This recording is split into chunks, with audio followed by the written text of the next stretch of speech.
పిల్లల్ని తీసుకొని డీమార్ట్‌కి వెళ్ళిపోయామంటే, మనం కొనాల్సిన సరుకులు పక్కన పెట్టి వీళ్ళ చుట్టూయే తిరగటం, వీళ్ళు మారం చేస్తే వీళ్ళని బుజ్జగించడమే సరిపోతా ఉంటదనమాట. ఇదిగోండి వెళ్ళటమే ఇలా ఐస్ మోల్డ్స్ పట్టుకుంది. "మమ్మీ ఐస్ మోల్డ్స్ కావాలి మమ్మీ నేను ఐస్ క్రీమ్ చేసుకుంటానంది." అవి ఆల్రెడీ ఇంట్లో ఉన్నాయన్నమాట. "అవి వద్దమ్మా ఇంట్లో ఉన్నాయి కదా! వేస్ట్ కదా! ఉన్న వాటిని మళ్ళీ కొనకూడదు. అవి పాడైపోతే కొనుక్కోవాలి.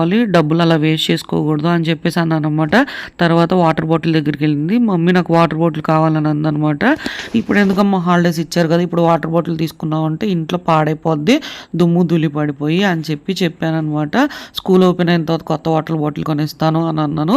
తర్వాత మొహం సాడ్‌గా పెట్టుకొని తర్వాత నన్ను అర్థం చేసుకుందనమాట. తర్వాత చెప్పులు తీసుకుంటా అని చెప్పుల దగ్గరికెళ్ళింది. పెద్దోళ్ళు ఏసుకునే చెప్పులనమాట.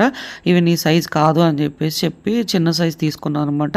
తర్వాత హ్యాపీగా ఫీల్ అయింది. తర్వాత ఈ బొమ్మ దగ్గరకొచ్చి "నాకు ఈ బొమ్మ కావాలమ్మా" అంది. "ఇప్పుడు ఆడుకునే వయసు కాదమ్మా చదువుకునే వయసు" అది ఇది అని చెప్పాను. ఓకే అంది.